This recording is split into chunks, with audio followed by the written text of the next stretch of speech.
प्यारे बच्चों, छोटे भाइयों और दोस्तों, बहुत बहुत शुभकामनाएं। कहानी संकलन के अंतर्गत आज मैं आपको 10वीं कहानी सुनाने वाला हूं और इस कहानी का नाम है सच्चा कल्पवृक्ष। ये कहानी एक संकलित कहानी है, तो चलिए शुरू करते हैं। सच्चा कल्पवृक्ष। गोविंद एक अनाथ युवक था। एक दिन वह काम ढूंढने राघवपुर नामक गांव गया। गांव के निकट आते आते वह थक कर चूर हो गया। गांव की सरहद पर ही ग्राम देवी का मंदिर था। थकावट दूर करने के उद्देश्य से वह मंदिर के आगे बैठ गया। तभी मंदिर के पुजारी जी वहां आए और गोविंद से वहां आने का कारण पूछा। तब गोविंद ने बताया कि वह काम ढूंढने आया है। पुजारी जी ने कहा, देखो मेरे पास एक काम है, क्या तुम करोगे? गोविंद ने कहा, हाँ हाँ पुजारी जी, आप बताइए मुझे क्या काम करना है।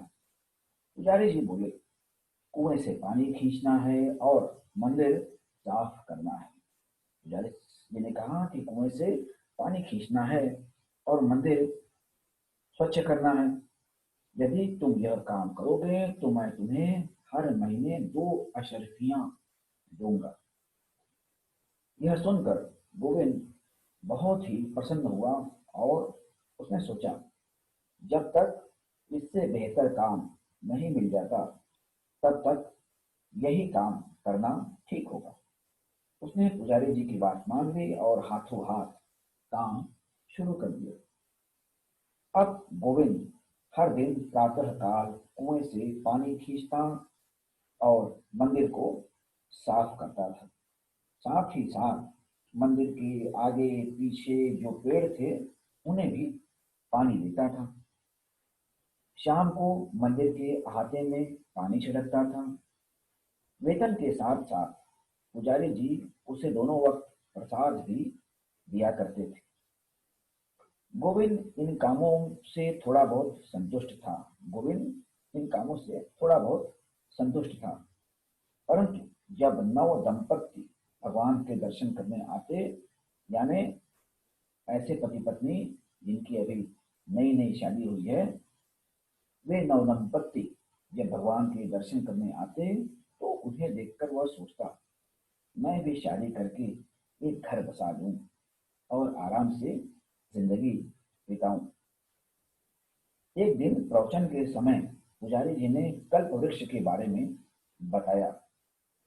एक दिन प्रवचन के समय पुजारी जी ने कल्प वृक्ष के बारे में बताया कि मानव जो भी चाहता है यह कल्प वृक्ष उसे देगा। मानव जो भी चाहेगा कल्प वृक्ष उसे वह दे देगा और उसकी सारी आवश्यकताएं पूरी करेगा। यह सुनकर गोविंद फूला न समाया बहुत खुश हुआ। थोड़ी देर बाद थोड़ी देर बाद वह पुजारी जी के पास गया, उन्हें नमस्कार किया और बोला, पुजारी जी, क्या आप बता सकते हैं कि यह कल्पवृक्ष कहाँ है? पुजारी जी ने जवाब दिया, वह देवलोक में है। वह देवलोक में है। उसने पूछा, क्या वह भूलोक में नहीं है? क्यों नहीं है? परंतु उसे कलयुग कल्पवृक्ष कहते हैं। उसे कलयुग कल्पवृक्ष कहते हैं, पुजारी जी ने उसे जवाब दिया। वह कहाँ है, क्या आप बता सकते हैं? गोविंद ने बड़ी आतुरता से पूछा कि आप बता सकते हैं वह कहाँ है? मैं यह पूरी तरह से तो नहीं जानता। मैं यह पूरी तरह से तो नहीं जानता। फिर भी सुना है कि वह पश्चिमी पर्वतों के निचले भाग में इंद्राज के पास है। वह सदा फल फूलों से भरा होता है, पुजारी जी ने कहा। गोविंद ने मन ही मन वहां जाने का निर्णय कर लिया और अगले दिन बिना किसी को बताए वह सवेरे सवेरे ही निकल पड़ा। 5 दिनों की यात्रा के बाद वह पश्चिमी पर्वतों के निचले भाग में पहुंचा। वहां उसने एक छोटी झोपड़ी देखी जिसके चारों ओर जिसके चारों ओर आम के पेड़ थे। वहां एक किसान पेड़ों को सींच रहा था, यानी पेड़ों को पानी दे रहा था। गोविंद ने किसान से पूछा, महाशय, मैं बहुत दूर से आ रहा हूँ। एक आचार्य ने कहा था कि यहाँ एक कलयुग कल्पवृक्ष है। क्या आप उसके बारे में मुझे बता सकते हैं? आप उसके बारे में कुछ जानते हैं?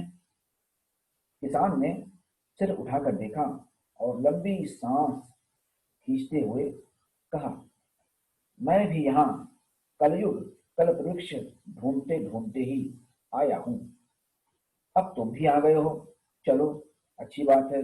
दोनों मिलकर उसे ढूंढ निकालेंगे।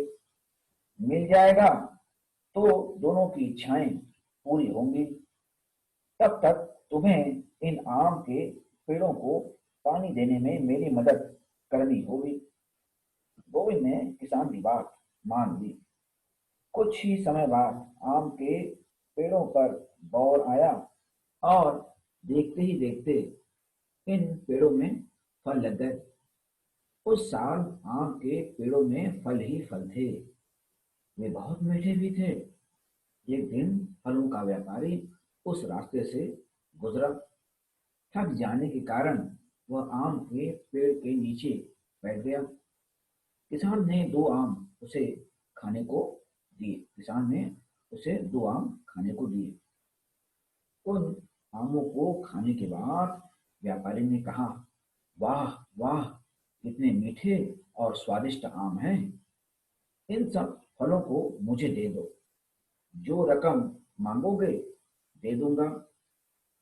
उस व्यापारी ने ऐसा उस किसान से कहा कि तुम इन सारे फलों को मुझे दे दो और इनके बदले में तुम जो रकम मांगोगे मैं दे दूंगा। किसान ने व्यापारी का प्रस्ताव स्वीकार कर लिया। व्यापारी ने किसान को उसकी मुंह मांगी रकम दे दी। उसे अपनी मेहनत का फल मिल गया। इस पर वह बेहद खुश हुआ।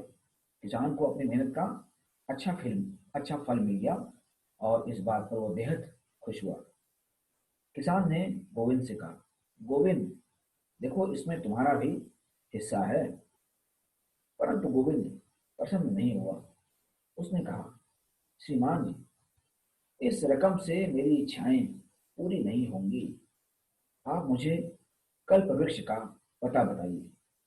किसान ने कहा, अरे, अभी अभी तो हमें कल्प वृक्ष का पता मालूम हुआ है। अभी अभी तो हमें कल्प वृक्ष का पता मालूम हुआ है। गोविंद ने हैरान होकर पूछा, कल्प वृक्ष, वह कहाँ है? किसान ने कहा, भाई, मेहनत ही सबसे बड़ा कल्प वृक्ष है। परिश्रम ही सबसे बड़ा कल्प वृक्ष है। किसान की बात सुनकर गोविंद की आंखें खुशी से चमक उठी। अब उसकी आंखें खुल गई थी। वह बोला, आप बिल्कुल ठीक कह रहे हैं। यदि हम खूब परिश्रम करें तो सब कुछ प्राप्त कर सकते हैं। इतना कहकर गोविंद ने किसान को प्रणाम किया और अपने घर लौट आया। घर आकर गोविंद ने दिन रात परिश्रम किया। एक दिन ऐसा आया कि इसी लगन और परिश्रम के कारण वह एक सफल व्यक्ति बन गया। इस प्रकार से एक छोटी सी कहानी यही खत्म होती है और हमने इस कहानी से यह सीखा कि मेहनत ही सबसे बड़ा कल्प वृक्ष होता है। यदि हम मेहनत करेंगे तो हम जो चाहते हैं वो हमें ज़रूर मिलेगा।